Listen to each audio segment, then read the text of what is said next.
Got one last speaker for you to hear from, who, once again, is a real inspiration. Allyson Berent was a veterinarian, changed her career because of her daughter's story, and she's going to tell you about that. So she's both a patient advocate, but a therapeutic developer, and really a force of nature, not just understanding the science, but also working to make new treatments and multiple treatments to ensure that both her family and other patients like them can benefit. Please join me in welcoming Allyson Berent. Thank you very much. This has been an incredible day, and I have to say the format of this and the effort that went into putting this together has been amazing.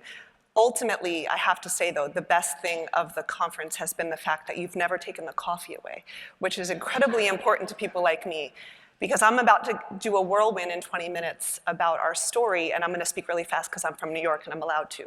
But I'm going to give you the parent's journey through drug development, which you're going to notice there are going to be a lot of similarities and themes from Sonia. We didn't prepare our talks together, but they're going to be almost similar. But we're at a different stage than Sonia. Also Victoria's story, and it's a little bit of a different stage for me, and I'll explain why, because I'm not the patient, but somebody very close to me is. So I'm gonna just walk you through a journey, and I want you to just think about, those of you that have children, which I think most of you do in the room, not what would you do for your child, but more so what wouldn't you do for your child, because I think that's the bigger question. As stated, my name is Allyson Berent, and I serve as the Chief Science Officer for the Foundation for Angelman Syndrome Therapeutics.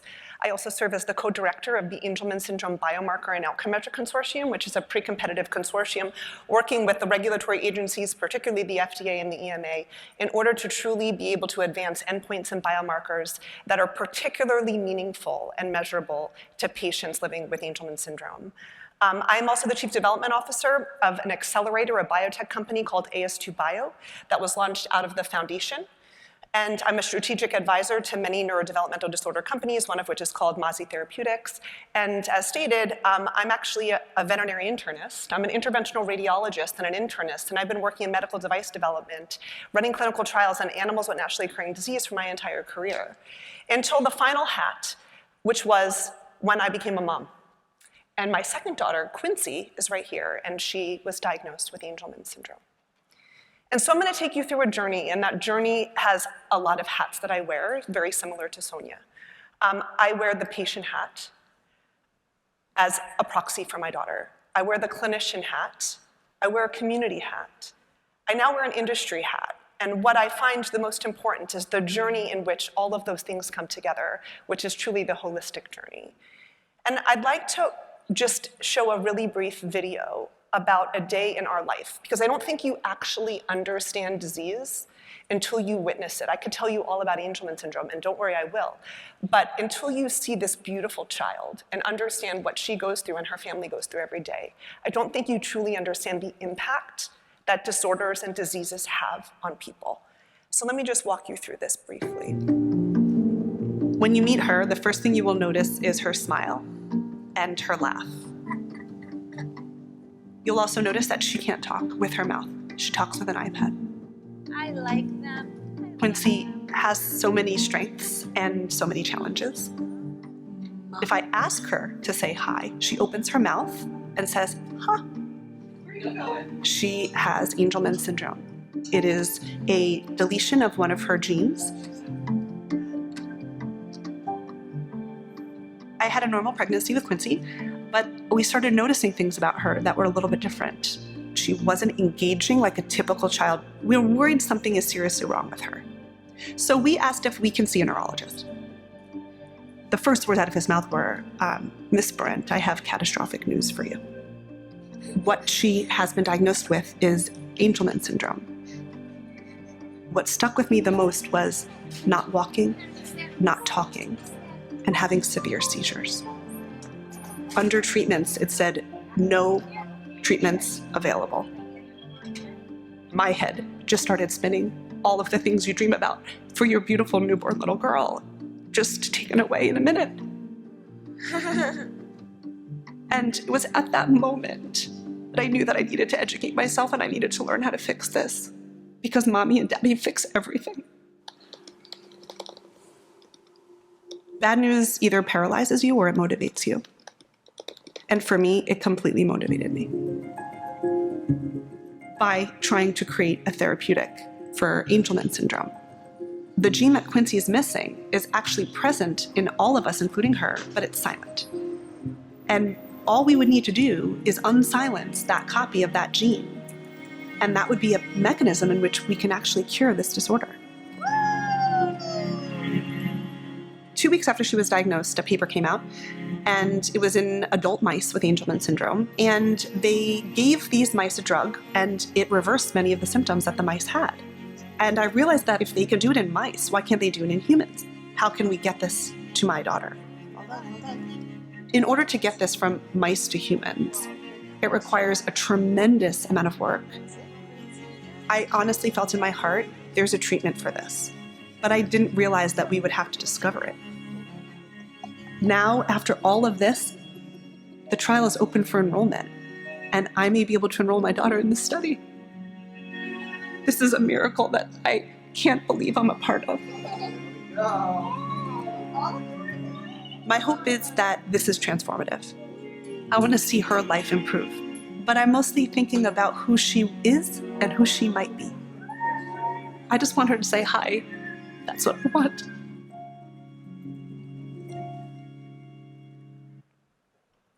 So when you get that phone call and you hear these words on a phone, I have catastrophic news for you. Your daughter has Angelman syndrome. And my response is, well, how do you spell that? And I did what no parent should ever do, and certainly no doctor. I Googled it. And I opened the first thing I saw, which was Wikipedia. And it told me all the things that Quincy will never be able to do, as you've heard. Not walk, not talk, never live an independent life, not go to college, not have that career I dreamed about for this beautiful baby girl. And she will never live a life of love and companionship outside of her family. And you think about that in a 5-month-old baby, everything just destroyed and taken from you. And I read all of the knots. And then I thought, well, what will she be able to do? And what's the prognosis for survival?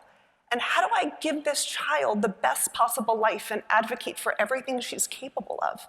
I was not part of a world of disability, and it was certainly not something I was prepared for. I realized very quickly I had to advocate for Quincy. And I also realized that if I was going to change the trajectory of what I was reading, that I was going to need to learn everything I could and execute as quickly as possible. And then I fell to the floor. So that was the first 30 seconds of the phone call. And then I fell to the floor, as most of you would. And I honestly said, I can't do this. And quite frankly, I don't want to. I didn't sign up for this. Since I was 8 years old, I wanted to go to Cornell University because I wanted to go to their veterinary school. I got into their veterinary school 2 years early, and I wanted to be a specialist. I got into my residency first choice, and I wanted to be the first veterinary interventional radiologist. I got a fellowship at the Human Hospital as a veterinarian to become the first veterinary interventional radiologist. I wrote my first textbook, my 100th article published, started my own residency program. I did all the things you all do every day that you've been dreaming about your whole life. I planned everything from 8 years old. That was the guy I wanted to marry. I wanted to have a baby girl, so you have to figure out how to time that just right. I figured it all out. And I did not plan for this. This is random, and I did not sign up for this. And quite frankly, I didn't want to deal with this. How was this going to impact this life that I dreamed about? And then the guilt. What kind of mother am I? How do I handle this as a family? I have an older daughter, her sister, who was 2 years old, and I was about to become pregnant with her younger sister. How do I manage this family and a husband with this life of disability and not give up my career? And how do I think about this problem? And I felt there had to be a solution to this problem. And knowledge is power. Things are either possible or impossible, and there is no in between. And this is something we all believe in medicine. You figure out a solution to a problem until you prove it's impossible. And that's just where I landed. And I had to be brave and I had to be smart and learn everything I could about Angelman syndrome and genetics, of which I hate neurology and I hate genetics. So this didn't bode well for me. I called every senior author I could on every publication, and most of them picked up the phone.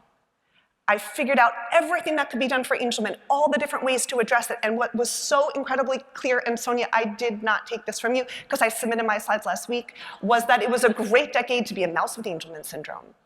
But it was not yet the right decade to be Quincy with Angelman syndrome. And that was so incredibly clear. We were surrounded by beautiful science, incredible technology, all of the things that Nature and Cell were publishing left and right.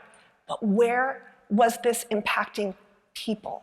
This is 2015, 2016. Luxturna was not approved. Zolgensma was not approved. Spinraza was not approved. Genetic therapies was in its infancy for humans. How were we going to cure Angelman syndrome? Translational science was outside of the wheelhouse of most neuroscientists and the neurologists that were trying to help my daughter. The valley of death was before us, and we needed to figure out how to solve it. And it was very, very clear. If we didn't do this ourselves, maybe nobody would. And so I learned everything about Angelman syndrome. It is a monogenic, non-degenerative neurodevelopmental disorder that you may have heard of or you may not have heard of. I certainly didn't. But what's interesting about it, and the only thing you might care about, is that it's imprinted. And because it's imprinted, the paternal allele is silenced in all of us, only in neurons. The maternal allele is present in all of us, in neurons. But in Angelman syndrome, the paternal allele is silenced like you and I, but the maternal allele is missing. It's either deleted or mutated. And therefore, it's an imprinted gene in neurons, so neurons are null, but the rest of the body is haploinsufficient. And there's no disease in the rest of the body. It's a neuronal-only disease. Okay, so we have one cell to target. Just so happens to be the hardest cell in the body to target, the neurons. So I learned about all of the symptoms of Angelman syndrome, and I live it. And the most important one is it's a universal lack of speech. 99% of kids don't have a single word. They are beautiful, they are happy, it is non-degenerative, but they cannot live an independent life. They have a cognitive impairment. They are motorically, fine motor, and gross motor challenged. And some of these kids sleep 2 or 3 hours a night. It's devastating. Imagine having a newborn for your entire life. Let's not forget about the impact that has on a family. Sleeping 2 or 3 hours a night outside of 6 months of a newborn results in social isolation, chronic fatigue, job loss, non-productivity. It is unbelievable, the impact that this disorder has on families, never mind the child. And so the first paper I read that changed my life was a paper on somatic mosaicism. And with somatic mosaicism, what we found was there's a 1 to 3% of the population are mosaic. And those mosaic kiddos have 1 to 3% of UBE3A expressed, 1 to 3% of UBE3A expressed on their maternal allele, and those kids speak. Those kids have no apraxia, they walk, and they have no seizures, if any, maybe a few. 20% they speak in sentences, and 40% they're neurotypical. So what does this mean? If my daughter had 1 to 5% of UBE3A, that is not a sickle cell cure, but that is a transformation of our lives. If my daughter can speak a few words, if my daughter can advocate for herself, if she can walk and not fall, if she can be potty trained, if she can swim and not fall into a pool and drown because they can't coordinate their body but are obsessed with water, her life and my life would be very different. So it's important we don't get stuck on the enemy of good is better, that we have to cure disease. We have to transform lives. And that's different for every family and every disease, and we have to take that very, very seriously when we talk about impacting disease. It doesn't mean we're looking for all or nothing. I would take 1 to 5% any day over Angelman syndrome. And so then I joined the Foundation for Angelman Syndrome Therapeutics. I became their chief science officer in 2016, and I was tasked with creating a roadmap of how do we get from mouse to human. And we needed to have a plan, we needed to have an ask, and we needed to understand how to develop a drug. Well, I knew how to develop medical devices. I wasn't exactly sure how to develop a gene therapy, but how hard can it be? Figure it out. Like everybody else, we figured it out, and we created a plan that was $5.8 million for 6 therapeutic platforms to get from mouse candidate to human candidate. Not to human, but to human clinical candidate. And we did that. We raised $5.8 million in 6 weeks, and we advanced multiple programs and committed to the donors that we would get this done within 24 months. And that's exactly what we did. So when we think about all the ways we can cure or address Angelman syndrome, we can replace the missing gene through AAV gene delivery, hematopoietic stem cell gene therapy, or enzyme replacement therapy. We can unsilence the imprint and knock down that long non-coding RNA. We could do that through ASOs, zinc fingers, CRISPR, or miRNA shRNA. So there's a lot of ways you can address this disorder. And then, of course, it results in a synaptopathy in which small molecules and downstream targets may have some benefit. And we need to think about all of the ways in which we can address this and be prepared for clinical trials in order to ensure we have a regulatory path for approval. And so here is an example of gene replacement therapy. And as scientists, you all are trained, right? Statistical difference in mouse models. You need like 12 to 16 mice per group in neurologic disorders for neurobehavior. Will you tell me how many mice you need to tell the difference between wild type at the top, Angelman on the top right, HSC gene therapy on the bottom left, and another HSC gene therapy on the bottom right? These are one mouse studies. Of course, we powered them to 16 and it proved statistically different. But does it take a genius to see the fact that with HSC gene replacement therapy, we can completely rescue the motor phenotype and the balance phenotype in a mouse with Angelman syndrome? So this is profound. This is an adult mouse with Angelman syndrome. So we can rescue behavioral phenotype in adults, mice with Angelman syndrome. So it doesn't mean you have to do this in utero, and it doesn't mean you have to do this at newborn, potentially. Well, what does that mean molecularly? Well, in Angelman, as you can see in the green at the top, the gene UBE3A is non-existent in the Angelman mouse model. The wild type, you can see green throughout the neuron. And with the two HSC programs with two different promoters, you can see that we have full neuronal expression of UBE3A that is being cross-corrected, likely from microglia that are neighboring those neurons because it's a cross-corrective gene. And so HSC gene therapy through the bone marrow can address this neurologic disorder. Who would have thought? But if you don't try, you'll never know. And this is what I like to just see is the neurons are expressing it everywhere because it crossed the blood-brain barrier. And those are neurons with UBE3A, and I like to call this the field of poppies, because ultimately that is complete transformation in these animal models. What will this do for people? CRISPR gene editing can do something quite similar. As you can see, this is one mouse, right? Angelman in the middle, wild type on the left, and CRISPR gene edited adult mouse, 8 to 9 weeks of age on the right. You can see on the rotarod, with one mouse, you don't need 12 to 16 to see a difference. That's pretty profound. And the more we did, the more we realized, look at this heat map, so many mice, so many studies, so many technologies, but at the end of the day, you could see a lot of green and very little red. And that's really what was important. So when we think about addressing the patient population, how do we prepare the population for all of these drugs that we might be able to get into the clinic?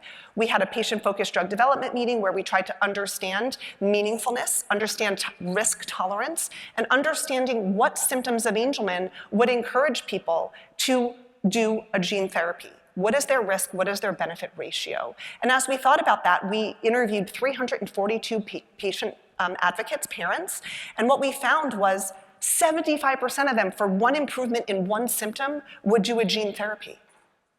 75%, we're 1 in 15,000, that's 500,000 people in the world with Angelman syndrome. One symptom of the 10 main symptoms, they would do a gene or cell therapy. Imagine that. And so what you all think people want may not actually be what they want. What risk they're willing to take may not actually be the same risk that you're thinking. Talk to the community and understand that. We have 20 years of natural history data. And what you can see is this flat line in Angelman syndrome. It's non-degenerative, but it doesn't go up. It's flatlined. So what you can see here is this real flat line, and this is the neurotypical comparator. And you can see that they don't degenerate. They just don't advance after about 3 to 4 years of age.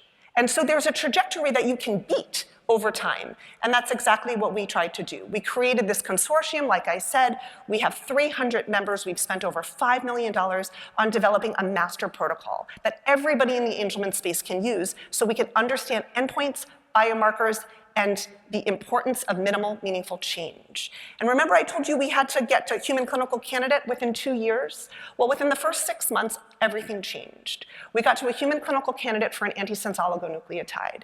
And some drug companies, I won't mention any names, were working on an antisense oligo for Angelman syndrome, and they were 18 months away from a clinical trial every year for 8 years. My daughter was 3. They told me that they were 18 months away when she was 6 months old. By the time she was 3, we said, we're not waiting. And we decided to start our own company. And we launched a company called Genetics Biotherapeutics, and we advanced this human clinical candidate through an IND and into a phase 1/2 in 13 months. Not 2 years, not 3 years, and not 8 years. In 13 months, on the backs of 5 people and 25 consultants that truly understood drug development with antisense oligos. And we did that in record time and ultimately partnered that program with Ultragenyx Pharmaceuticals, who after phase 1/2 positive data acquired the program. And they acquired that program, and that allowed an infusion of funds to the foundation of $50 million. That $50 million then went forward to allow us one proof of concept. You can correct a gene and improve phenotype in adolescents and pediatric participants after birth, a miracle. And not only can you improve cognition compared to natural history, here's natural history, flat, here's the antisense oligo. In communication, natural history, the antisense oligo, on the Bailey scale of infant and toddler development.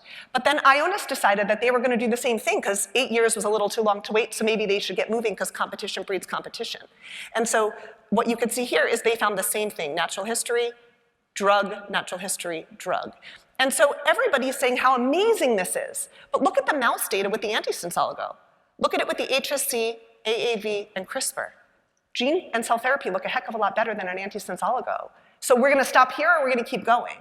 And so ultimately, we realized drug development is hard, and for every 15,000 drugs, one gets approved, but the path to get there is tremendous. Not only is it incredibly expensive, but it could take 10 to 20 years in traditional drug development ecosystems. But what we realize is if we spend the money in the valley of death from drug discovery into phase 1/2 human clinical data, that's how we can get a responsible party to take it forward. And that's what we did. So when Quincy was diagnosed, we had 5 programs. That moved to 15 programs after we had that infusion of funds, and then 34 programs in the pipeline. And that was 3 years ago, until you probably all remember the biotech crash that happened in 2022, and those 34 programs went to 24 programs. 24 now, because of the support of our foundation, is 30. But of those 30, 16 are funded by our foundation. Foundation funds are advancing all of these programs. We have now a gene therapy in the clinic, 3 ASOs, 2 small molecules. We have an HSC that's hopefully going to be in the clinic very soon, and a CRISPR gene editor non-viral delivered. All of that because of the foundation funding of parents and families. And this is unbelievably important to realize how you have to be disruptive and shake it all up, because we cannot allow traditional drug development to fail rare disease communities. And unfortunately, with the changing priorities in this landscape, that is exactly what happened. And people that are relying on companies to do the work for them are not, unfortunately, getting the traction with the priorities of leadership. And so we had to make sure it was not going to happen to this one. And so we launched the Accelerator. And the Accelerator basically just brought venture philanthropy to a disruptive accelerator to advance numerous programs through a drug development ecosystem that was driven, owned, and really geared by the patient community that understands science and drug development. And we now have one umbrella to do all of the work. And so ultimately, that has resulted in a $40 million NIH grant through the SCGE. That has resulted in $6 million from CIRM with our collaboration with Don Cohn at UCLA for our HSC gene therapy program. That has resulted in starting a company called Mavericks Bio in collaboration with Jim Wilson and Gemma Bio in order for us to get that through an IND, but not only through an IND, we actually dosed our first patient 2 weeks ago with an AAV gene therapy. And we are now taking all of the Angelman programs and we are pushing them forward as hard as we can because these patients deserve that. So if you look at the pipeline now, all of these are pushed because of advocacy, because of parents that care and parents that are not willing to wait for people to be ready to do it. The enemy of good is better, and if we keep waiting for the time is right, we have a better capsid, we have a better this, we might have a better that, patients are waiting and we're never gonna get there. So what I can tell you here is drug development is hard, but living with rare disease is so much harder that you have no idea what it's like to do this every single day for your kid. It's hard to rely on other parties to make decisions for you and your disease when their priorities can change overnight. So we continue to push all shots on goal, and we will not stop until we find the best therapy or the combination of therapy for this disease, but we cannot do it alone. We need all of the innovation, all of the support, and all of the help to ensure that we're creative as we disrupt the rare disease genetic therapy space to bring therapies to patients, because that's where they belong. They don't belong in a bioreactor. They don't belong on a shelf, and they don't belong in a deep freezer. They belong in the bodies of patients that can potentially benefit from them. And if we can't do that together, we're never going to get this done at scale. So we need to work to improve these efficiencies together. And it always seems impossible until it's done. But if you don't try, it's definitely never going to get done. So ultimately, we are working to make the impossible possible, but really, it's all for one reason. And for me, that's Quincy. For many other people, that's another child. And for Victoria, it's Victoria. For Sonia, it's Sonia. But we can't do this without all of you supporting these efforts and realizing patient advocacy is going to get you a lot farther, a lot faster if you work together. Thank you.